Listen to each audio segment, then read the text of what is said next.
From Jerome Powell and Kevin Warsh to the modern titans of Washington, every man who wields the ultimate lever of global power is simply executing a blueprint written in 1790 by Alexander Hamilton.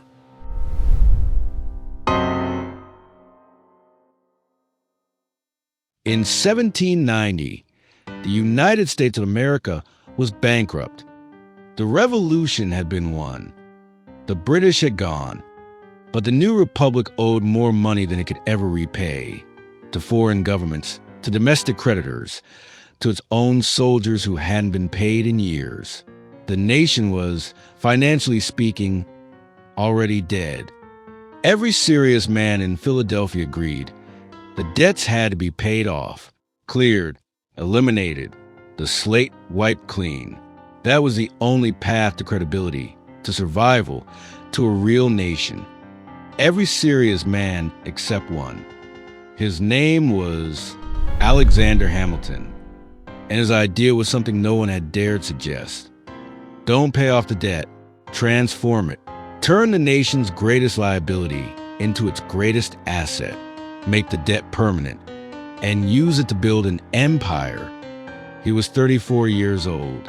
He had arrived in America as an orphan from the Caribbean, with nothing but ambition and a mind that moved faster than anyone in the room. He had served as George Washington's aide-de-camp during the Revolution. He had studied law in months instead of years. And now, as the first Secretary of the Treasury of a nation that barely existed, he was about to do something that would define the modern world. He would create the financial architecture of the most powerful nation in history, out of chaos, out of debt, out of nothing.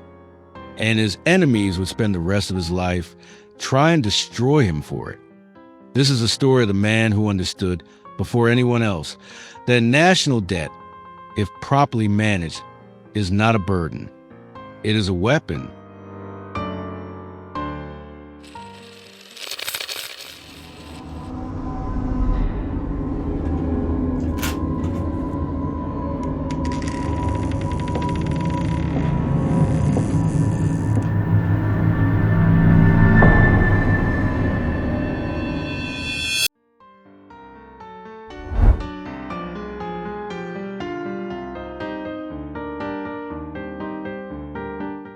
The United States in 1789 was a fragile experiment. 13 states that barely trusted each other, held together by a constitution that had been signed only 2 years earlier, still being tested, still being contested. There was no central bank, no national currency worth anything, no organized system of taxation, no functioning credit with foreign powers. The country owed approximately $79 million, an enormous sum for a nation with no reliable income and no financial infrastructure. Individual states had their own debts, their own currencies, their own chaotic financial arrangements. If you held an American government bond, you held something that was trading at a fraction of its face value, because no one believed the government would ever honor it. If you're beginning to understand why this moment, the birth of the American financial system, still echoes through every economy on Earth today, hit that like button. And if you want to follow the complete story of how Hamilton built an empire out of debt, help us reach 1,000 subscribers. What he created still governs the world.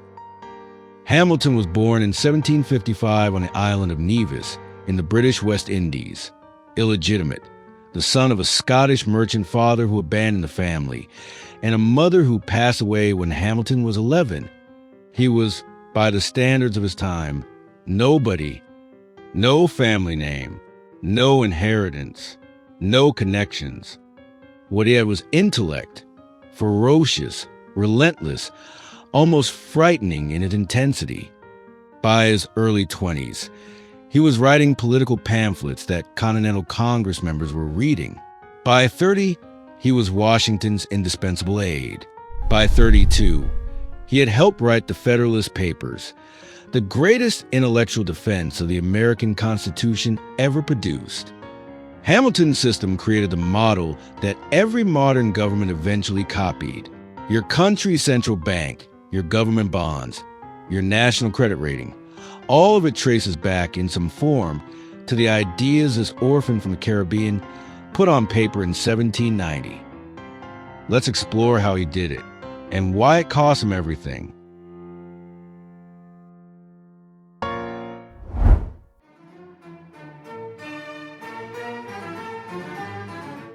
On January 14th, 1790, Alexander Hamilton presented to Congress what will become one of the most consequential documents in financial history, his report on public credit. It was 60 pages long. It was dense, technical, and radical, and it proposed something that struck most of his contemporaries as either brilliant or insane. The federal government should assume all debts, not just its own, but those of every individual state, and rather than pay them off, should convert them into long-term bonds that would be permanently traded on financial markets. The logic was deliberate and counterintuitive. Hamilton understood something that his rivals didn't. Credibility is more valuable than solvency. A nation that pays off its debts disappears from the financial conversation. A nation whose debts are actively traded, bought and sold, held by investors domestic and foreign, has a permanent constituency of powerful people invested in its survival and success. If you held an American government bond, you wanted America to succeed. You wanted its government to function, its economy to grow, its institutions to hold. Your financial interest and the nation's stability became identical. This was Hamilton's insight. Debt, properly structured, creates loyalty. It binds the wealthy to the state. It gives the powerful a reason to defend the system rather than subvert it. He had seen what happened when government had no creditors, chaos, default, contempt from foreign powers. He had seen France and Holland lend money to the American Revolution only to watch their bonds become worthless paper. He knew that the first task of the new republic wasn't to eliminate its debt. It was to make its debt respectable. The proposal was politically explosive. States that had already paid off their debts, particularly Virginia and Massachusetts, objected furiously to assuming the debts of states that hadn't. Why should the virtuous be burdened with the failures of the irresponsible? Thomas Jefferson and James Madison, leaders of what would become the opposition, saw something more sinister. Hamilton was concentrating financial power in the federal government, deliberately creating a class of wealthy northern merchants and bankers who would be bound to the central state. He was building a British-style financial system with a central bank, national debt, and paper money in a republic that had just fought a revolution against exactly that kind of power. They weren't entirely wrong. Hamilton admired the British financial system. He had studied the Bank of England, the way William Pitt used debt to finance wars that would have bankrupted any other nation. He believed America needed the same machinery. The difference, he argued, was that in America, this machinery would serve the republic rather than a monarchy. The debate was fierce, the opposition formidable. Hamilton needed a deal, and he got one, in what became known as the Compromise of 1790.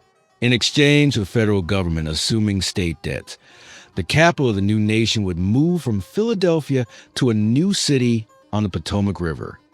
Washington, D.C. was the price of the American financial system.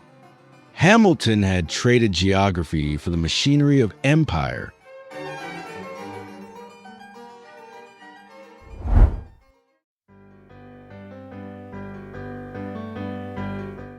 Winning the debt assumption battle was only the beginning.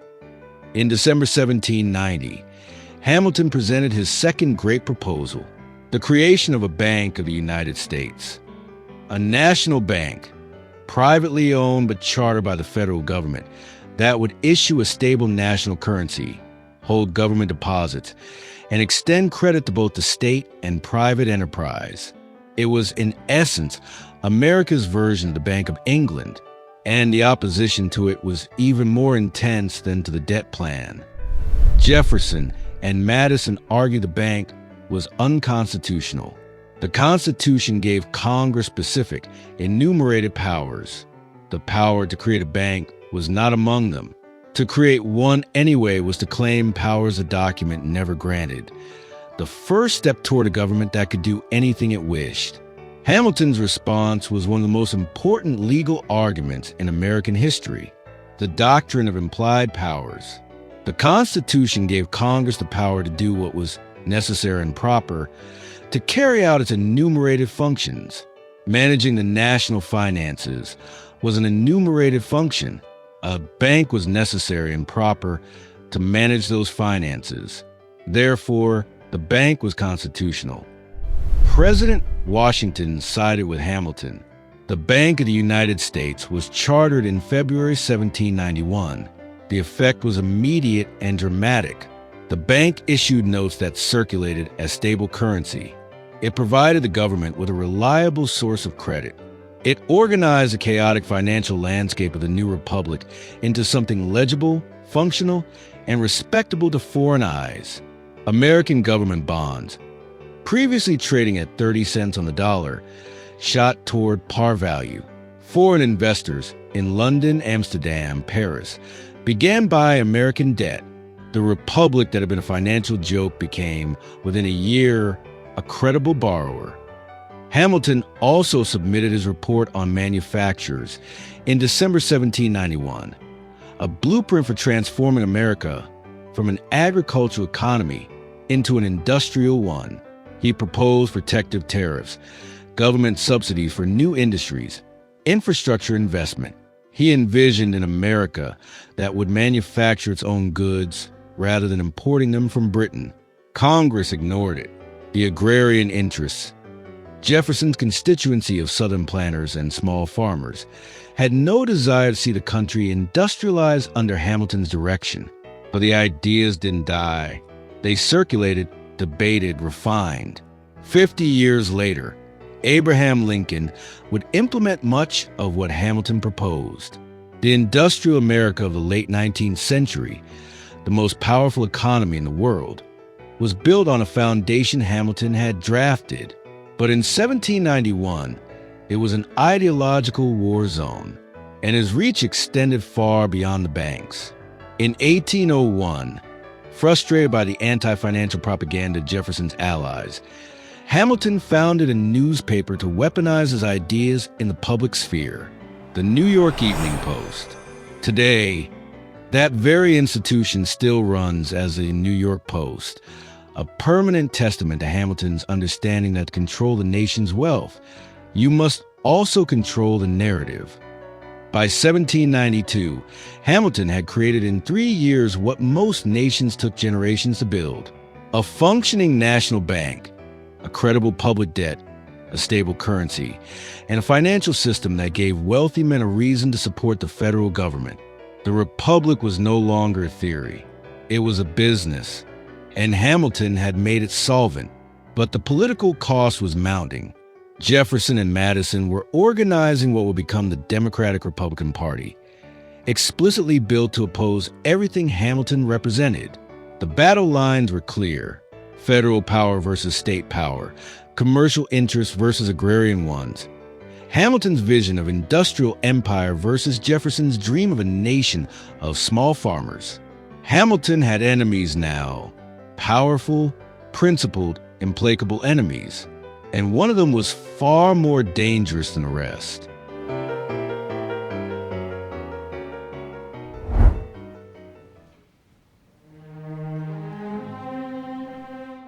Aaron Burr entered Hamilton's story not as an enemy, but as a parallel. They were almost the same age, both New York lawyers, both veterans of the Revolution, both brilliant, both ambitious. They had practiced law in the same city, argued against each other in court, moved in the same political circles. They even shared an office building for a time. But where Hamilton built institutions, Burr built networks. Where Hamilton published arguments, Burr cultivated relationships. Where Hamilton made enemies through principle, Burr made friends through calculation. His enemies knew he couldn't be bought, so they tried to prove he could be corrupted. When rumors surfaced that Hamilton was making secret payments from the Treasury, his political rivals thought they had him. But the truth was far more scandalous. Hamilton was being blackmailed by the husband of his mistress in America's first major political sex scandal, the Reynolds affair. To protect his financial honor and prove he hadn't stolen a single dime of public money, Hamilton did the unthinkable. He published a 90-page pamphlet confessing to his own adultery in vivid detail. He destroyed his marriage to save his financial system. Hamilton had always distrusted Burr. He wrote about him in letters with unusual venom, not the contempt he sometimes showed for political opponents, but something more personal, more visceral. He described Burr as a man of no principles, a man who would do anything for power, a man who was dangerous precisely because he was talented. The distrust was mutual, and over 15 years, it curdled into something worse. The crisis came in 1800, during the presidential election that would change American politics permanently. Thomas Jefferson and Aaron Burr ran as a Democratic-Republican ticket against incumbent John Adams. Under the original electoral rules, each electoral college member cast 2 votes, with no distinction between president and vice president. The candidate with the most votes became president. The runner-up became vice president. Jefferson and Burr tied, each receiving 73 electoral votes. The election went to House of Representatives, which would need to choose between them. Hamilton hated Jefferson. They had fought bitterly for years over everything from the bank to foreign policy. But in this moment, Hamilton did something extraordinary. He threw his considerable influence behind Jefferson. Better Jefferson than Burr, he wrote to Federalist allies in the House. Jefferson had wrong principles, but he had principles. Burr had none. Jefferson won. Burr became vice president. Humiliated, having lost the presidency partly because the man he despised had intervened against him, Burr did not forget. By 1804, Hamilton was no longer Secretary of the Treasury. He had resigned in 1795, but he remained the most influential voice in Federalist politics. When Burr ran for governor of New York in 1804, Hamilton again campaigned against him, writing letters that described Burr as a dangerous man unfit for public office. Burr lost the governorship. He held Hamilton responsible. He demanded a formal explanation for the despicable opinion Hamilton had expressed. Hamilton refused to retract. He had said what he believed. He would not pretend otherwise. Burr issued a challenge to a duel. Hamilton accepted.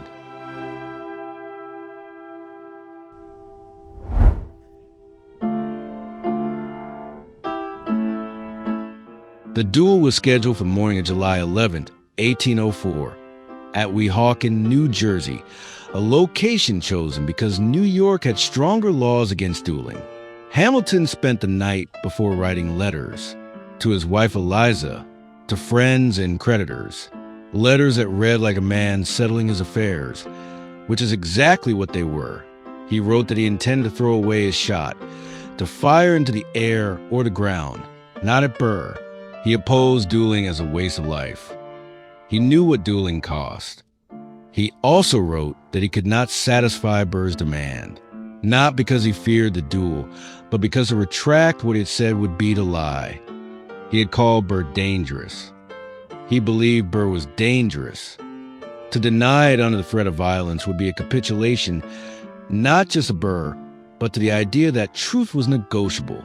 In this, Hamilton revealed the same quality that had made him both great and impossible, an absolute refusal to bend to pressure.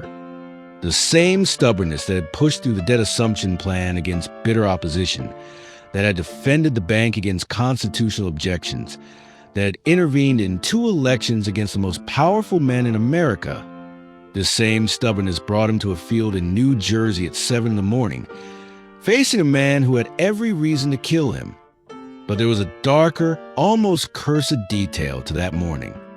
The brace of pistols Hamilton chose to bring to the field didn't just belong to his brother-in-law.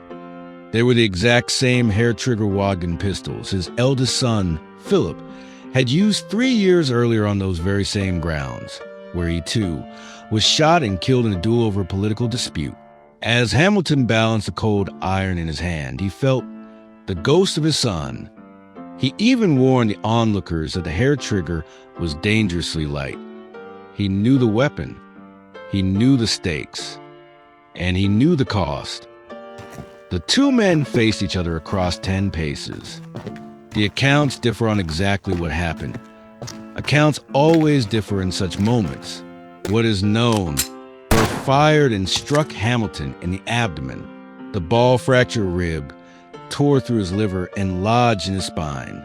Hamilton may have fired into the air, as he claimed he would, or he may have aimed and missed. The truth died with the moment. He was carried across the Hudson River back to Manhattan, to the home of a friend on Jane Street. He suffered for 31 hours. He remained conscious enough to receive last rites, to speak with his wife Eliza, who had rushed to his side, to say goodbye to their 7 children. He passed away on the afternoon of July 12, 1804. He was 49 years old. Eliza Hamilton outlived him by 50 years. She spent those decades preserving his legacy, collecting his letters, defending his reputation, working to establish an orphanage in New York, a tribute to the orphan her husband had been. She passed away in 1854 at age 97. Aaron Burr fled the murder charges filed in both New York and New Jersey. He was never tried. He served out his term as vice president, a man under indictment for murder, presiding over the United States Senate with his customary composure. He lived until 1836, watching the nation Hamilton had built grow into exactly the financial and industrial power Hamilton had envisioned. He outlived the man he had shot by 32 years. The banking system Hamilton created faced its darkest hour in 1836, when President Andrew Jackson, who despised everything Hamilton represented, refused to renew its charter. Jackson won. For a generation, America tried to function without a central bank. The financial panics that followed proved Hamilton right. The Federal Reserve, created in 1913, was, in its essentials, what Hamilton had proposed in 1791.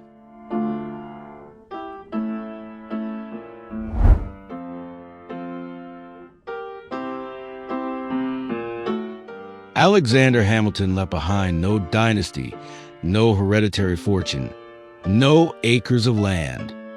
He left behind something rarer, a system. The financial architecture he designed in 3 years as Secretary of the Treasury became the template that every modern government eventually copied.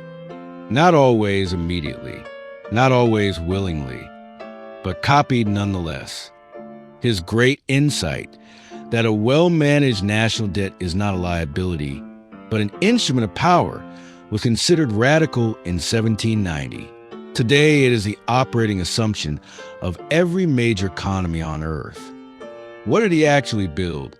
He built the machinery that allows governments to borrow against the future, to convert tomorrow's tax revenue into today's investment, to fight wars, build infrastructure, absorb economic shocks, all without waiting for tax receipts to accumulate. This machinery is neither good nor evil. It is a tool. In Hamilton's hands, it built a republic. In other hands, it has financed both the liberation and the oppression of peoples. It has funded hospitals and armies, schools and invasions. The tool does not determine its use. But Hamilton understood something deeper than mechanics. He understood that credit is, at its core, a story about the future. When you lend to a government, you are betting that the government will exist tomorrow, that its institutions will hold, that its economy will grow enough to service its debts. You are, in other words, investing in the belief that the experiment will continue. Hamilton made that belief credible. He took a nation that most sophisticated European observers expected to dissolve within a generation and gave it the financial credibility to survive and eventually to dominate. 2 centuries later, Warren Buffett, the Oracle of Omaha, would look at the American economic engine and echo this exact Hamiltonian truth. Buffett has repeatedly reminded investors that the United States can never default because it borrows in its own currency. What looks like a terrifying mountain of debt to the untrained eye is, to the titans of modern finance, the foundational anchor of the global monetary system. When modern politicians weaponize the debt ceiling on the evening news, they are playing a theatrical game. But the men who actually run the world know what Hamilton knew in 1790. The national debt isn't a mortgage waiting to be foreclosed. It is a bedrock of global power. His enemies understood this, which is why they fought him so bitterly. Jefferson wasn't wrong that Hamilton's system concentrated power. It did. That was the point. Hamilton believed, with the absolute conviction of a man who had grown up with nothing, that a republic needed strength to survive. Diffuse power, in his view, was not freedom, it was fragility. Jefferson believed the opposite, that concentrated power, however well-intentioned, was a first step toward tyranny. Both men were right, and both men were wrong. The tension between them, federal power versus local control, commercial interest versus agrarian independence, concentrated authority versus diffuse liberty, became the permanent fault line of American politics. It runs through every major debate the country has had since. Hamilton died believing he had failed. His party was out of power. His bank was under attack. His personal finances were a shambles. He had been one of the most powerful men in America and had made himself poor through public service and the refusal to use his position for personal enrichment. He died in debt, but the system survived him. The ideas outlasted the man. The architecture he designed, central bank, public credit, federal financial authority, national debt as a permanent instrument state, became the foundation on which everything else was built. The United States became the most powerful economy in history, not despite its debt, because of what its debt made possible. Hamilton had understood, with a clarity that sometimes comes only to those who have built something from nothing, that a nation's credibility is its most valuable asset, more valuable than its territory, its army, its natural resources. A nation that keeps its promises can borrow. A nation that borrows can invest. A nation that invests can grow. A nation that grows can project power. He had transformed debt from a wound into a weapon. He had turned paper into empire. And he had been right. The orphan from Nevis had, in the end, bought something even Cosimo de' Medici never quite managed. He had bought the future itself.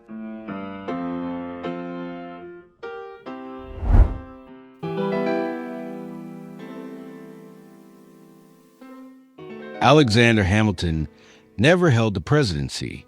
He never commanded an army after the Revolution.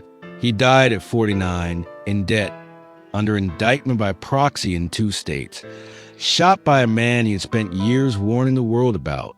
But the nation he built from bankruptcy, the machine he forged in fire and iron, became the foundation of the most powerful economy in history. He proved that debt is not weakness. Managed with surgical precision, it is the most sophisticated instrument of national power ever invented. Today, figures like Jerome Powell sustain this very edifice, balancing the confidence of the entire world on the ultimate weight of a government's word. Hamilton proved that credibility is worth far more than gold, that a government that keeps its promises can do what no army can, purchase the future. The architecture he created still dictates who governs and who serves. Hamilton was brilliant, arrogant, impossible, and right in almost equal measure. He won. The system, in the end, survived its creator, and the man who turned the Bankrupt Republic's greatest liability into its most powerful asset left the world exactly as he had entered it, without a penny in his pocket, and everything in the engine he had built.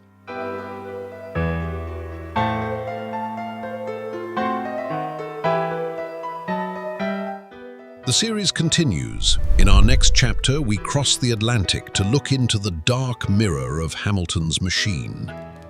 While Hamilton used the alchemy of debt to forge a rising superpower, a brilliant Swiss banker inside the French court believed he could use the exact same financial magic to save an ancient monarchy.